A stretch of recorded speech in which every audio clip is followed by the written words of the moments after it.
You're listening to the Turi Writers She Said What podcast. I'm Turi, along with Marcy Persky.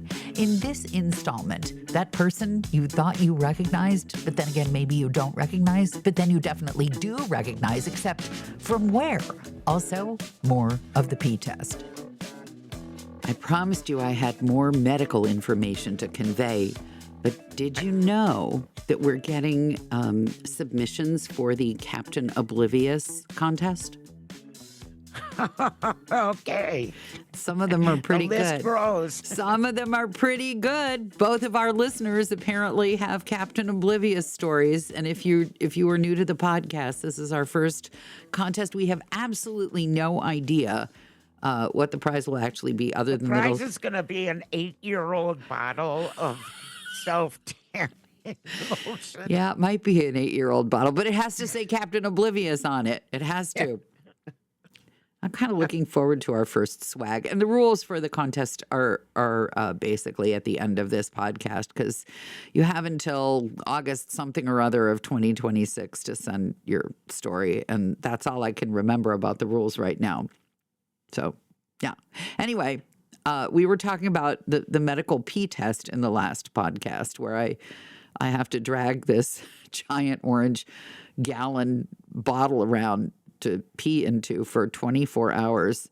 And it's so weird. The rules of this pee test, they're very specific that the first time you pee in the morning, you have to flush that pee away. You can't use it. But the next morning, you have to keep that pee. And I'm like, wait a minute. Why is that pee better than the other pee? I don't understand that. Is there something about morning pee, or? Did you Google? I don't want to know if you want to know the truth. There are things about what pee is the best. Seems to me that's best left to the doctor, don't you think?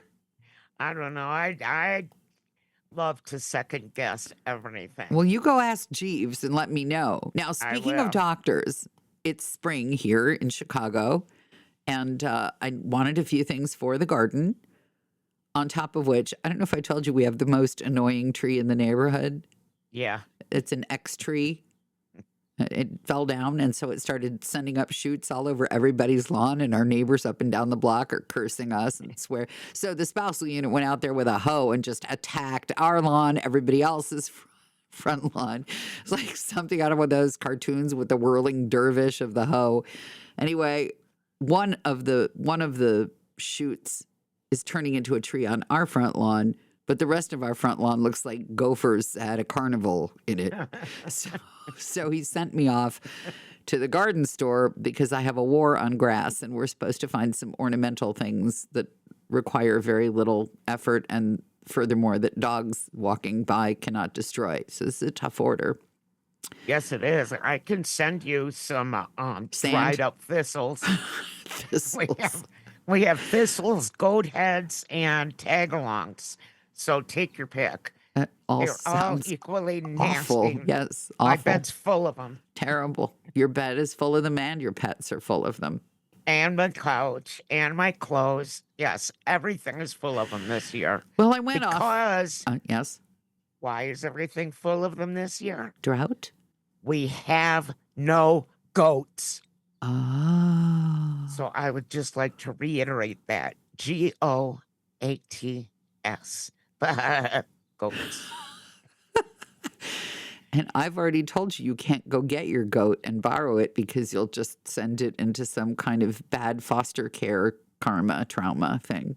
Yeah, it would traumatize Kevin so much. He gets so excited whenever I come to visit him. Kevin, by the way, is a goat. Kevin is a very large goat. Yeah. Who I bottle raised, and who loves you. He does love me. Yeah, I know. And loves me solely. As much as a goat with its little devil face. Back to medicine. Back to medicine. So there I am in the garden store. Yeah. And this woman I clearly know greets me, and I know that I know her. And I say, oh my gosh. I say, hi. And then I say, out of context, it took me a moment. I say, and what's true is I still don't know who she is.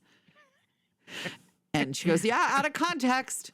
And we're talking, and all of a sudden I realize it's my doctor.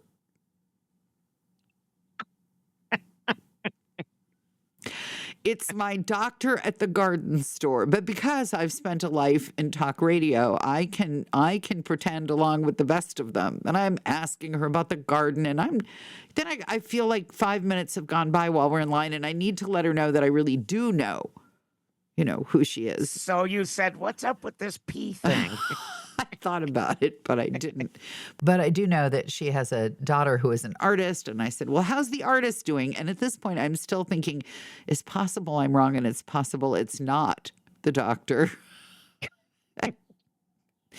And then I think, wait a minute. She should have more trouble recognizing me because I'm not wearing the little paper gown.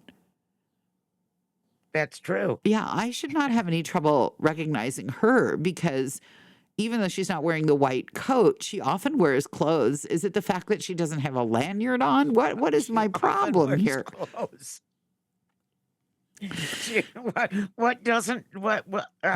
Tell me about what she looks like when she's not wearing clothes. No, And she she only is wears wearing clothes clothes. often. She wears clothes. What did I You say? just said she often wears clothes. Well, You yes. did great. She wears clothes all the time. She wears correct. You edited me correctly. She does wear clothes all the time. Frequently, they are partially obscured by the white doctor coat. I think. Yeah, it can be a bitch like Yeah, that. I'm not even Sorry. sure that she does wear the white. I think I just completely had a problem recognizing her so far out of context. You don't expect to see your doctor in the gardening store picking out plants and flowers. And I'm queen of, I know this person from somewhere and I have no idea where. It happens to me like nearly every day, and I only know 5 people. So, but should it be your doctor? And then just to prove that I knew her some more, I said, well, if you can keep these plants as healthy as you keep me, they're going to have a long life. And I thought, whew, dodged that bullet. And then I thought, but if I hadn't dodged the bullet and I'd actually been hit by a bullet, she would have been the one to be standing next to. And then I remembered a worse story of not recognizing. yeah. My girlfriend's girlfriend was set up on a blind date with a doctor, no less. And when she got to the restaurant, she realized that the doctor was her gynecologist. Oh. who did not recognize her. And she said to my friend, I thought maybe I should get up on the table and put the tablecloth over me. And say, hey. Recognize me now? The people I usually see, I'm not saying always or often, but usually they're cashiers from the grocery store, but they're not behind the register. Like, I know that person. Who's that person? Who's that person? And then 8 hours later, it'll come to me. Have a nice day. I think sometimes that the name tags that people have to wear when they're in the store, they should have to wear when they're out of the store. It's less work for us. That's true. That's true. And then I Dr. Gyno What was that? said, I want to see the doctor with a name tag that says Gyno. Well, that brings me to the next medical thought that I no. had. It's a thought. It's not a test. You Oh, don't have to okay. hear about any more tests. Okay, so your lady parts are okay. is what Yes. you're saying. Well, I'm not the one who had the appointment with her gynecologist as a date and didn't recognize her. And then I thought about it. And I have thought about this before. There are certain kinds of doctors that everybody says you should grow up and marry one of these kinds of doctors. And I don't want to marry a doctor at all. Let me just put that right out there. I've said this No. before.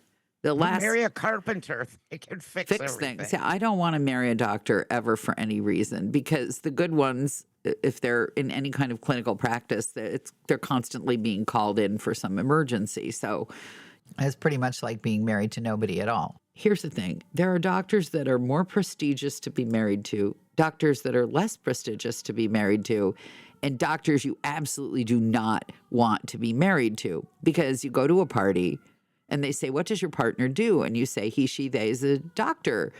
And the person then logically says, oh, what kind? And do you really want to say he's a urologist? Or do you really want to say she's a colorectal specialist? I mean, these are conversation killers. It's not like brain surgeon, heart surgeon, trauma surgeon, pediatric specialist, and anything. If I married a doctor, it would have to be very ethically loose. With my luck, I would marry the doctor who hides his prescription pad or won't write me what I want. Yeah, no, Got it? I don't think any doctor in her or his or their right mind would come anywhere near you with a prescription pad unless they're holding it carefully. That's true. Yeah. Don't leave But the as I prescription get lying. older, Yeah. let me just say, as I get older, my list of wants shrinks a lot and my list of needs gets longer. So there you go. Well, that's There's old. my drug life in a That's nutshell. old age. And the other thing that happened today, just so you know, Uh, is that I learned a thing about lunch. Lunch? Yeah, lunch. I swim and then I come back and I'm supposed to eat lunch because I don't know how many people can do a sport on a full stomach, but I totally cannot. So I'm really hungry. And when you're not really, really hungry, you can construct a lovely meal. I'm going to have a little piece of this and a little bit of that. I'm going to arrange it on the plate. When you come home and you're really, really hungry, you just eat any random thing that is in the refrigerator with any other random thing that is in the refrigerator. So I have done that before and paid the price. I had lunch. I had a black bean, corn, and sweet pepper salad, and that didn't seem to be interesting enough. So I threw some feta cheese in there, and then I was still so hungry that I drank the dressing off of it. And then I was still hungry, so I opened up the refrigerator and I ate herring and cream sauce on crackers, and then I ate chocolate wafers for dessert. And when it was all done, I just thought, what was I thinking? I didn't feel sick. I didn't overeat. I ate small amounts of everything, but I just like, if you were writing a menu, would you say corn, black bean, and sweet pepper salad with feta cheese, herring and cream sauce with crackers, and a chocolate wafer cookie for dessert? No, I would say, you would and not. don't forget the salad dressing. Don't forget to drink your salad dressing. Yeah, that's what happens when I eat when I'm hungry. And now I'm trying to figure out what other lunches I've had when I was really, really hungry, and if they were as oddly put together as that one. And I think I had a package of graham crackers for lunch the other day. the whole They were package. cinnamon graham crackers, so that makes them healthy. No. So The there you ones go. that are plain are supposed to be healthier. Cinnamon's good for you, I thought. Oh, God, don't get me started. One of those health food things, is that the thing now? I'm trying to be healthy, but dude, after 7 o'clock, all we do is like find stuff to eat. And I'm talking about stuff that's been in the cupboard for way too long. Well, when you start like hard caramels. hard caramels, Yeah. when you start drinking the skin bronzer, I'm going to really worry. No, I won't. And I will not drink salad dressing. But yes, we sit and eat from 7 to 9 of just a bunch of crap. And then the next morning I weigh myself and I went, oh. And then I say, I'm not going to do it. And of course I do it. Because if husband does it, wife does it. I can't let him eat anything without me. He eats all kinds of stuff that you don't eat. Just olives. Okay. That makes a I happy only buy them marriage. for special occasions. He's not a special occasion. You don't just buy him olives because you love him. They're gross. I don't like them on his breath. Olive breath. Olive breath. That's a new one. Okay. I'll go to bed happy now. This is usually the part where we thank you and I suggest you buy my book, She Said What? A Life on the Air. But you've just heard us promise you some sort of prize. I have no idea exactly what it will be, but it will feature the words Captain Oblivious on it. And all you have to do to win is send an email to turi@shebopsproductions.com with a short description of whatever your partner or friend or boss or somebody who ought to be paying attention failed to notice, and your mailing address. Marcy and I will pick out the best one, and that will be the winner. You have until August 31st, 2026 to enter, and you have to live in the USA because I don't send things over borders. Good luck.